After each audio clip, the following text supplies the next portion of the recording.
Marami ding mga sikat na artista, models, influencers, and beauty queens ang dadalo mamaya. Thanks, Carl.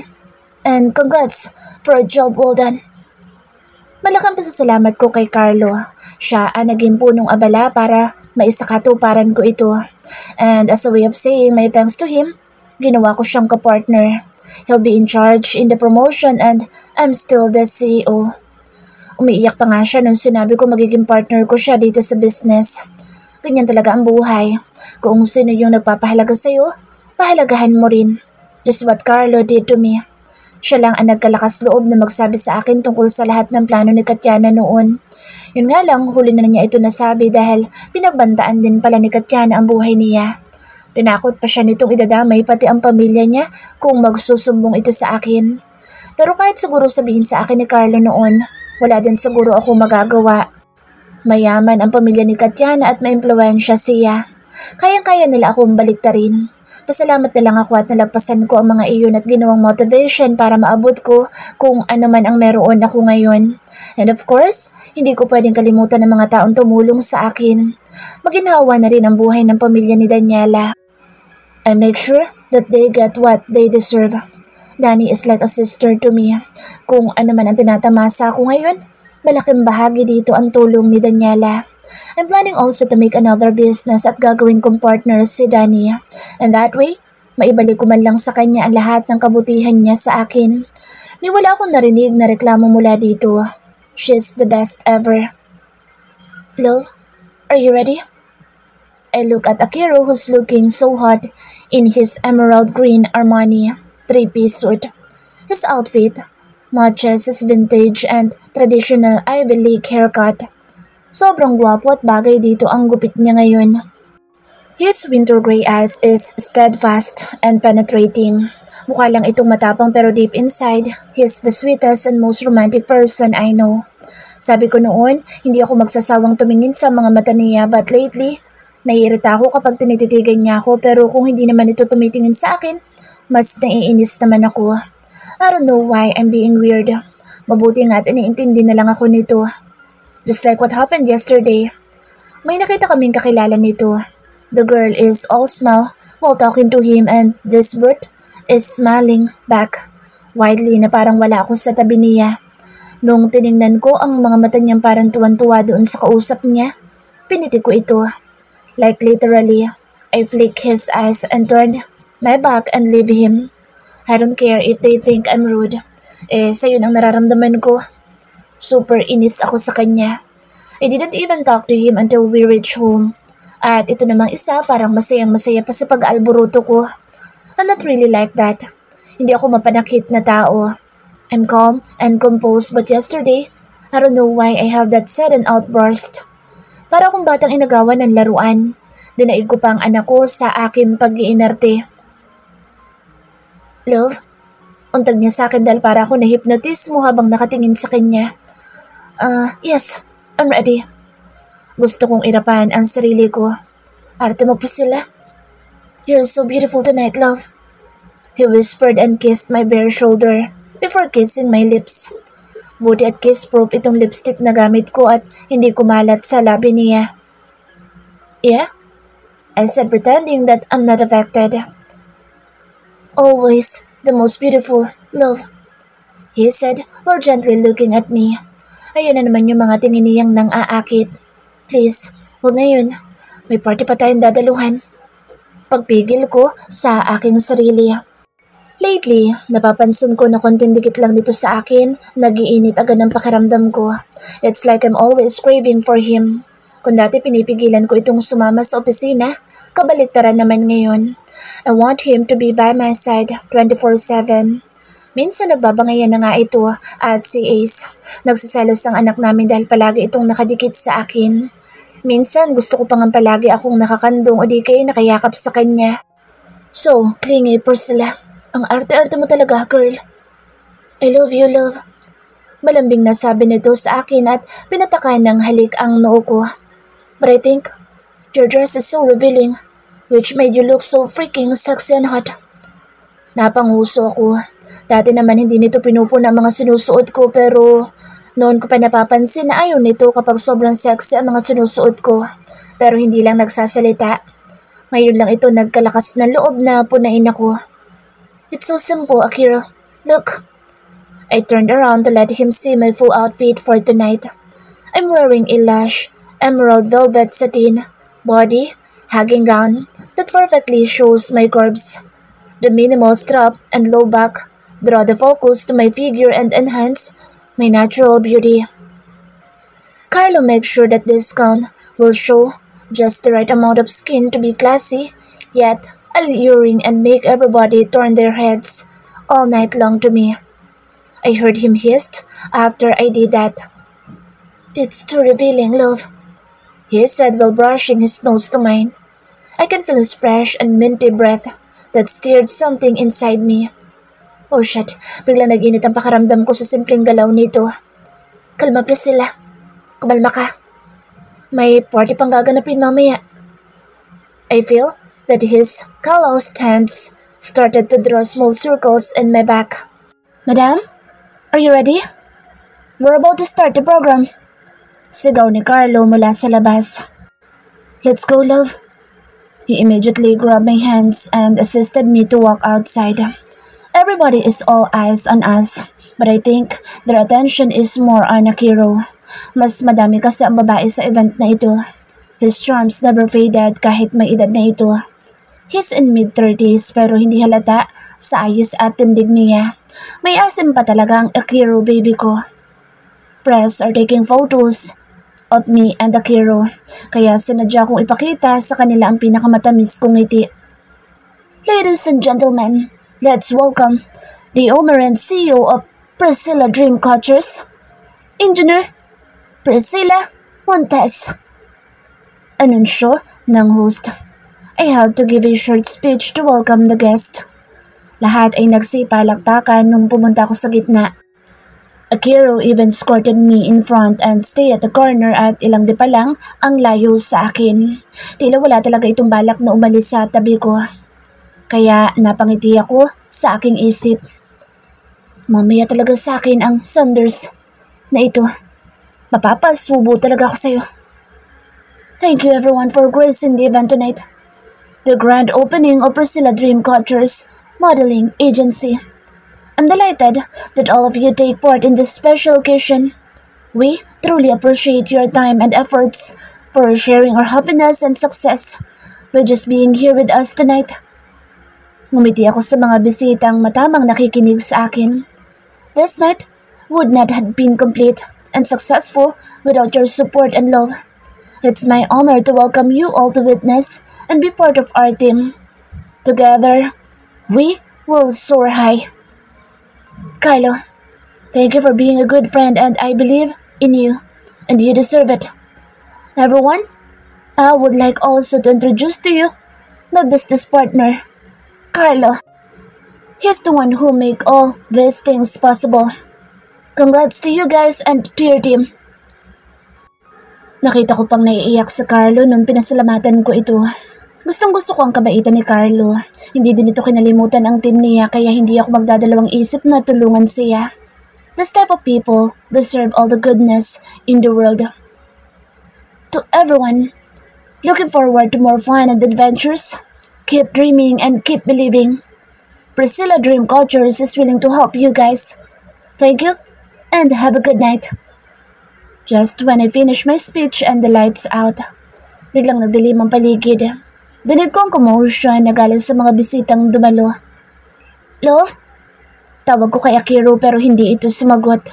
Dinig kong parang may isang daing mula sa likuran ko kung saan nakatayo si Akiro. Love? I remained standing kung saan ako nakapwesto kanina. I'm waiting for Akiro to grab my hand.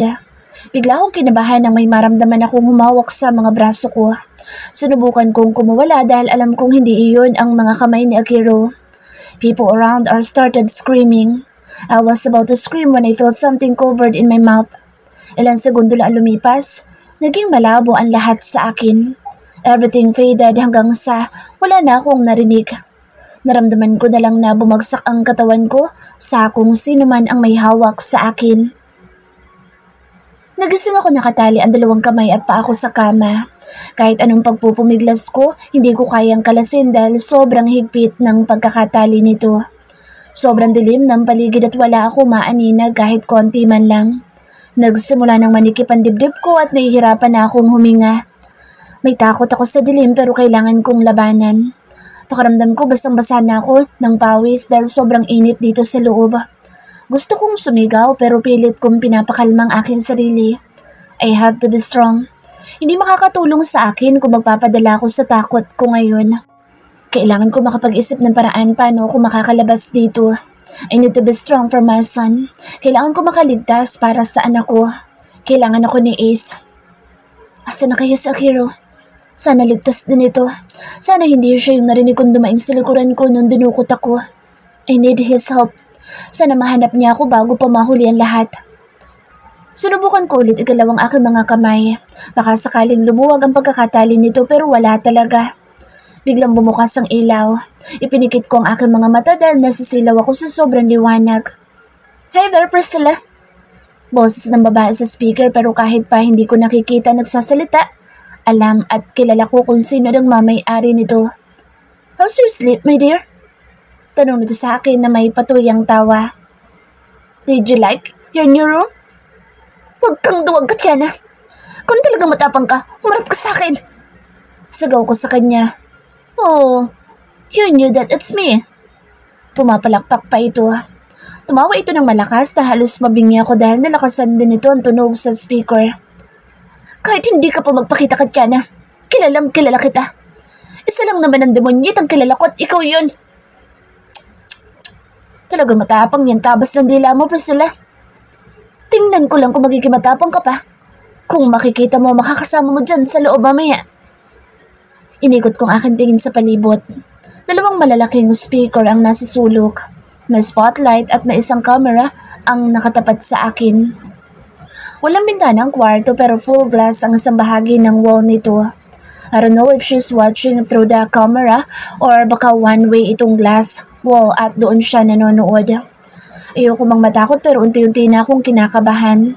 I don't know if Katyana is still in her right mind. Hindi ko akalain na kaya niyang gawin ito sa akin. Scared little kitten? Batoy ang tanong nito sa akin at tumawa ulit ito ng malakas. Ngayon may pakita sa akin ang tapang mo, Priscilla. Biglang nagbago ang tono ng pananalita nito. Anong kasalanan ko sa iyo, Katyana, at nagawa mo sa akin ito? Grow up! Hindi ko kasalanan kung nawala ang pagmamahal ni Akiro sa iyo. I shouted back at her. Don't be too confident, girl. Baka pagkatapos dito, si Akiro mismo lalayo sa iyo. Maarteng sabi niya. But before that, let me give you a gift. She exclaimed like crazy. A gift that you will never forget for a lifetime. Are you excited, Priscilla? Hindi ako sumagot sa kanya. Tinignan ko ang pintuan kung sino ang papasok doon. Tumingin ako sa camera at alam ko nakatingin din siya sa akin dahil humalakhak ito. Matalino ka talaga, Priscilla. No wonder, marami lalaki na papaikot mo. But not anymore. Dahil ito na ang huling araw mo. Or shall we say, after this day, sila na mismo lalayo sa'yo. Don't be fool, Katyana. You're crazy. Nababaliw ka na talaga. Dapat sa'yo ipasok sa mental. Matalim akong tumingin sa camera. Relax, Priscilla. I'm sure you'll enjoy my gift. Sobrang ligalig ang boss nito na talagang sinadya talaga nito para inisin ako. Pero hindi lang inis ang nararamdaman ko ngayon. Nanginginig ang kalabnan ko sa sobrang galit sa kanya. She is an evil witch. Nababaliw na talaga ang babaeng ito. Are you ready, little kitten? She said in a soft voice pero nang di ako sumagot, nagulat na lang ako nang bigla itong sumigaw. Sumagot ka! Tanta! Duwag ka, Katyana! Duwag! Play fair! Matapang ka lang dahil wala akong laban. Kalagan mo ko. Tingnan natin kung kaya mo kong talunin. Hamon ko sa kanya. Kailangan ko siyang isahan. No. Why would I do that? I enjoy watching you suffer, my dear. Dahil duwag ka. Kahit kailan duwag ka. Hindi ko na natapos ang aking gustong sabihin dahil marahas na bumukas ang pintuan.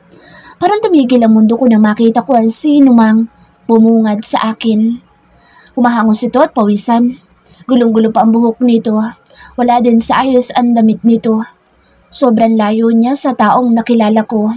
Of all the people, bakit siya pa? I saw the worry in his face. Agad itong tumakbo palapit sa akin. Mahigpit niya akong niyakap. I'm sorry, Priscilla. I'm sorry. Bulong nito at sunubsob ang mukha niya sa balikat ko. Sam? I called his name pero hindi siya makatingin sa akin. Nagsimula ng manubig ang aking mga mata. Why? My voice croaked.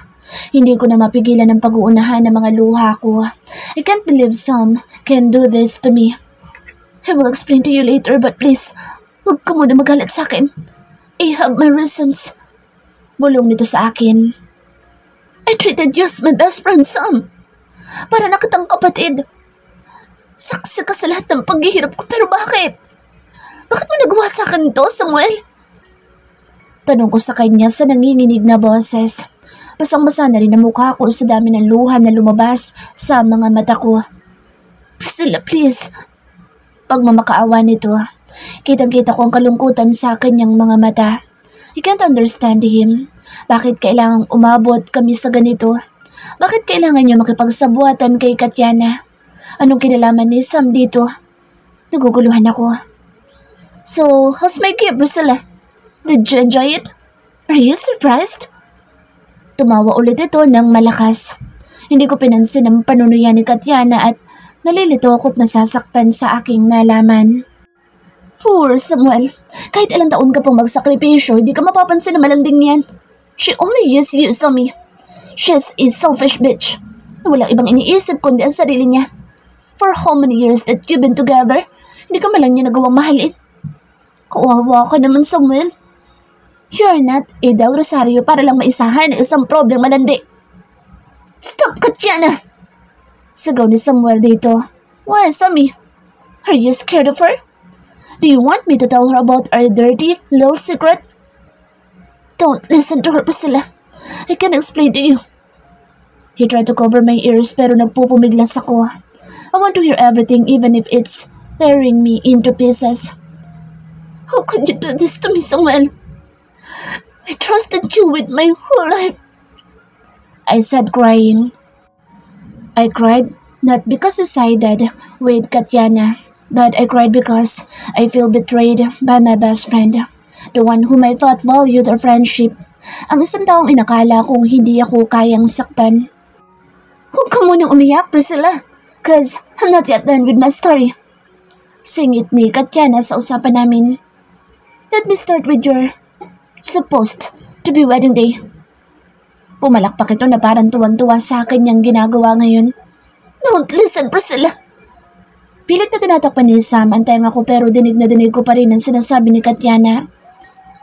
I need you to trust me, please.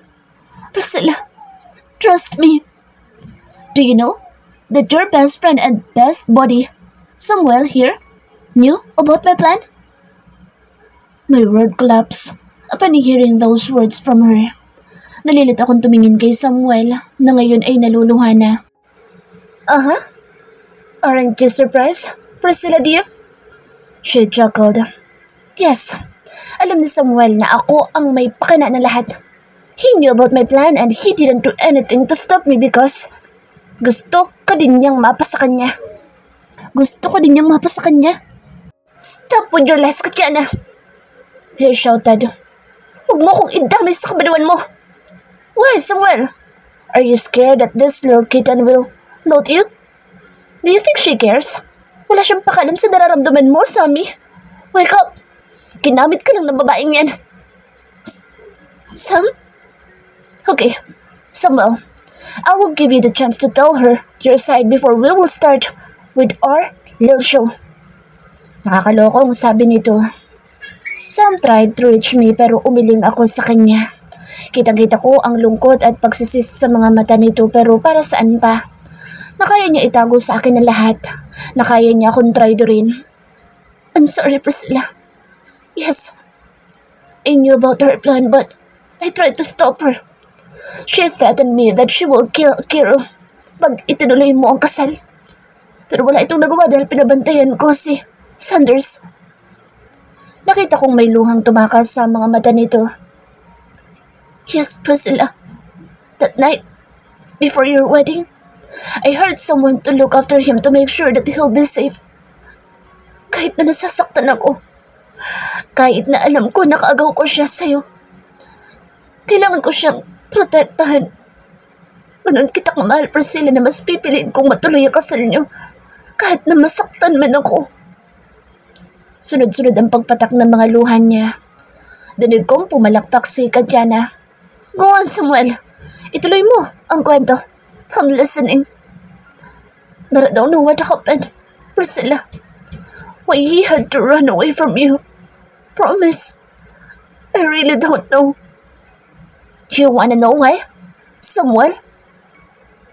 He butted in. Akira ran away because she will be dead if he will continue that damn wedding. Bang! Isang kalabit lang, Samuel. Patay ang babaeng kinababaliwan ninyong dalawa. Pagmamalaki pa nito. Oh God, she's crazy. Wala na sa tamang pag-iisip si Katyana. I'm sorry if I have to keep it from you, Priscilla. I'm scared na baka pati ako kamuhian mo, but promise, Priscilla, I meant no harm from you. I will always choose your happiness. Ganun kita kamahal. Nung hindi natuloy ang kasal niyo, hindi ako umalis sa tabi mo dahil alam kong kayang gawin ni Katyana ang mga pagbabantay niya sa buhay mo. Kailangan ko masigurado na ligtas ka. Naligtas kayo na ipinagbubuntis mo. I hired men to look after you. Pinabantayan kita, Priscilla. Ilang beses may sumubok sa buhay mo pero naharang sila ng mga tauhan ko. He looks miserable. Sinasabunutan pa nito ang buhok niya. Nung nangibang bansa kayo, doon lang ako nakampante. Pero ilang taon din ako naglagay ng taong magbabantay sa'yo hanggang sa malaman kong ligtas ka. I'm doing all that dahil mahal kita, Priscilla. Sana'y mapatawad mo ako. Hindi ko na alam kung anong iisipin ko. Labis ako nasaktan sa nalaman ko ngayon. Nagdadalawang isip ako kung paniniwalaan ko ba si Samuel pero kita ko naman ang sinseridad sa mga mata niya. I'm really sorry, Priscilla. Kung nagawa ko man yun. Sinubukan ni Samuel na kalagi ng mga tali ko pero may mga lalakang pumasok. Marahas nilang hinablod si Samuel at pinagsuntok nila ito hanggang sa ito'y manghina. Walang laban si Samuel sa kanila. Hindi pa tumigil ang mga ito kahit sumusuka na ng dugo si Samuel. Awang-awa ko sa kanya. Kahit anong sigaw ko para tumigil ang mga ito ngunit parang wala itong mga narinig. So what, Priscilla? Did you enjoy my gift to you? Tama na, Katyana, please. Mauha ka sa amin. Maawa? Ikaw ba? Naawa ka nung inago mo sa Kiro sa akin? Nanggagalaitin itong sigaw. You're not like this, Kat. Please, find the peace in your heart. Kung may nagawa man akong kasalanan sa'yo, humihingi ako ng kapatawaran. Hindi tayo kailangang umabot sa ganito, Kat. Pagmamakaawa ko sa kanya. Umaasa akong baka magbagong isip nito kung hindi ako lalaban, kung makikiusap ako sa kanya ng maayos. Wala akong ibang minahal kundi siya lang. He's my first in everything, Priscilla. He's my all pero kinalimutan niya lahat ng yun dahil sa'yo. Biglang naging malungkot ang boss niya. I love him so much that I'm willing to do everything just to get him back. Pero parang kung may nakakahawang sakit kong ayawan niya. Pakiramdam ko nadidiri siya sa tuwing lumalapit ako sa kanya. Pumipiyok na ang boss niya. Hindi ko maintindihan. Bakit ayaw niya na sa akin? I used to be his world. He's everything and his life pero bakit hindi niya na ako kayang mahalin? Bigla itong humagulhol. Naawa ko sa kanya. Pero hindi tama ang ginawa niya sa amin. Alam kong mabait si Katyana. Kinain lang ito ng galit sa puso niya. Do you know that the friendship I've offered to you is true? Oo, Priscilla. Tinuring kitang kaibigan pero nung nalaman ko na ikaw ang bagong mahal niya, kinamumuhian kita.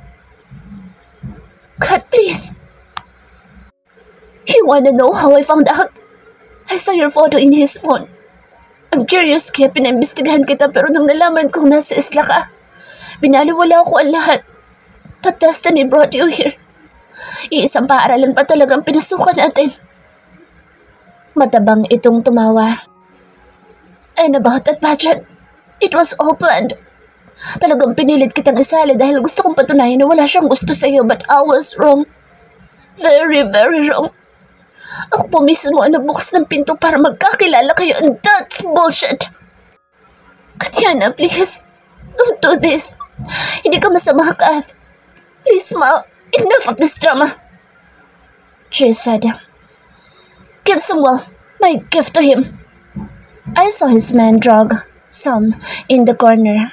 They injected something to Samuel and left him on the floor groaning in pain. Gusto ko man tulungan ito pero wala akong magawa. I can't move. Nangangawit na mga kamay ko. Namamanhid na din ang katawan ko. Kunti na lang mauubusan na ako ng lakas. Bigla din sumakit ang puson ko at pakiramdam ko nasusuka ako sa sobrang sakit nito. Biglang naging tahimik ang lahat. Ilang minuto lang namatay ang ilaw. Ang kaninang mainit na paligid ay biglang lumamig. Kumapang ang takot sa akin. Hindi ko alam ang pinaplano ni Katyana sa amin ni Samuel. Natatakot na ako. Paano kung may masamang mangyari sa akin? Paano si Akiro? Paano si Ace? God, please help us. Ikaw na lang ang pag-asa ko. Napapitlag ako nang biglang may humawak sa akin. Ang mga palad nito ay mainit at dinig ko ang malalakas na paghinga nito na tila nahihirapan.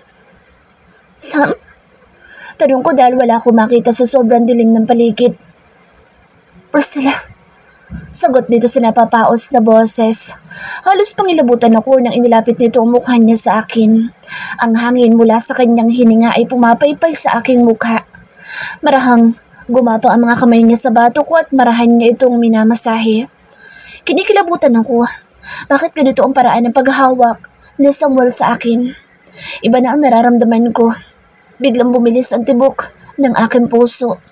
Hindi ito normal na kilos ni Samuel. I know something is wrong. His breathing is heavy and he is panting. Duda akong may kinalaman dito ang itinurok ng mga tauhan ni Katyana sa kanya kanina bago namatay ang ilaw. Oh my God! I gasped when realization hits me. They injected drug to him. They drug Samuel kaya ganito ang kinikilos niya. Biglang bumukas ang spotlight at nakatuon ito sa amin ni Samuel. Kasabay ng pagbukas ng ilaw ay pumailan lang ang isang musika na tila nang aakit. The room is filled with good aroma, a different scent that will give your body a different kind of effect. Nang tumingin ako kay Samuel, para itong hindi mapakali.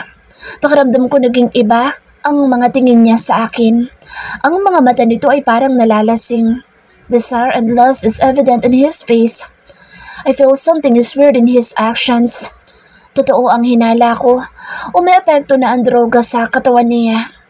Biglang may tumikim sa speaker kaya napalingon ako dito. Alam ko nakatingin sa Katyana sa amin dahil humalakhak ito. Yun tawa na tila tuwang-tuwa ito sa nakikita niyang reaksyon ko. Ibinaling ko ang tingin ko kay Sam. Hindi na ito makatingin sa akin ng diretsyo. Naging balisa ang kilos nito at tila naiinitan at hindi mapakali. Kung saan-saan ito ibinabaling ang kanyang ulo. Enjoy, Samuel. That's my gift to you. Enjoy her, Sammy.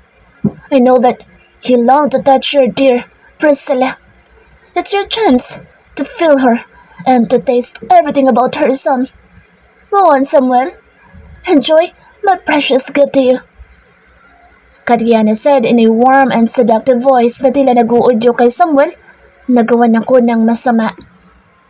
Tumayo si Samuel sa kama at nakita kong bahagya itong napangisi na tila natutuwa sa kanyang nakikita. Ilang beses nitong binasa ng kanyang dila ang kanyang mga labi. Paulit-ulit ang pag-alo ng lalamunan nito na tila ba nauuhaw ito. Hinubad ni Samuel ang damit niya kaya napailing ako.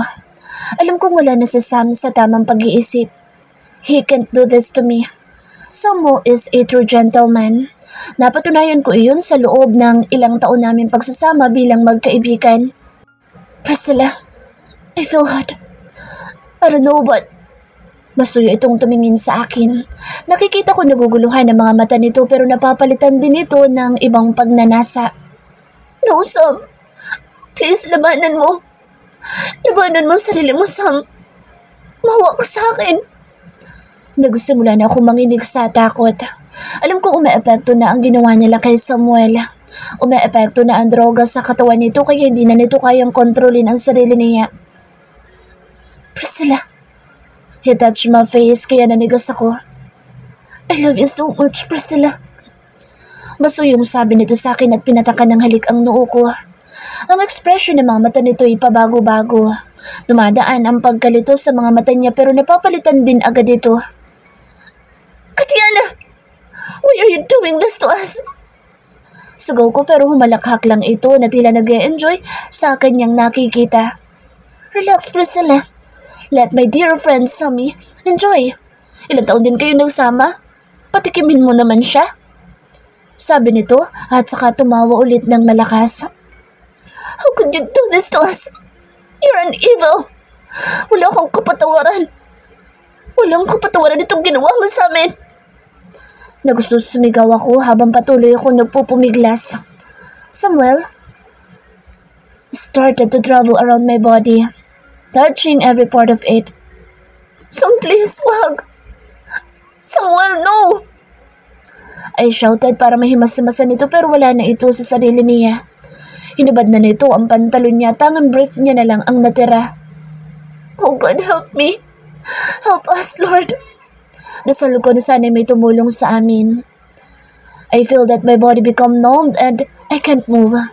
I'm too tired trying to remove my hands. Halos bumao na ang pantali sa kakagalaw ko. Priscilla. Tawag niya sa akin bago ito lumuhod sa harap ko. Hindi nito kinalas ang mga tali sa kamay at paa ko. Puno ng pagnanasa ang mga mata nitong nakatingin sa akin. His midnight black eyes became darker while looking at me full of desire and lust. Nanigas ako ng pinadaanan niya ng palad ang balikat ko papunta sa aking mga kamay hanggang sa bumaba ito sa bewang ko. Look at me, Priscilla. Pakiusap nito sa akin pero hindi ko kayang tingnan si Samuel. Alam ko na kung nasa tamang katinoan ito, hindi niya ito kayang gawin sa akin. I noticed him panting and his breathing became heavy. Nakita ko ang pagtaas, baba ng dibdib nito na tila nagpipigil. Go on, Samuel. Claim your gift. Pang-iengganyo ni Katiana sa kanya. I'm recording everything, Sammy. Kaya galingan mo. Show your best, Samuel. Samuel, no, please. Sammy, please. Look at me. Bigla itong huminto nang nakita niya ang mga luha sa mga mata ko. Napalitan ng pag-aalala ang mukha nito at bahagya itong lumayo sa akin. Go on, Sammy. Huwag ka maawa sa babaeng yan. She fooled you. Pinaasa ka lang niya. Huwag ka magpapaloko sa kanya. Ginamit ka lang ng babaeng yan. Susog ulit ni Katiana dito. No, Sam, please. Samuel, no! Sigaw ko ng dahan-dahan ito ibinaba ang strap ng damit ko. Nagpupumiglas ako pero hindi ko kayang pigilin si Sam sa ginagawa nito. I love you, Priscilla. Paulit-ulit itong sabi sa akin. Very good, Samuel. Come on, take it all. Natatawang utos ni Katiana at mas nilakasan pa nito ang tugtog. Katiana, demonyo ka! Sam, please don't. Nanginginig ng katawan ko. Sam is starting to caress my exposed body.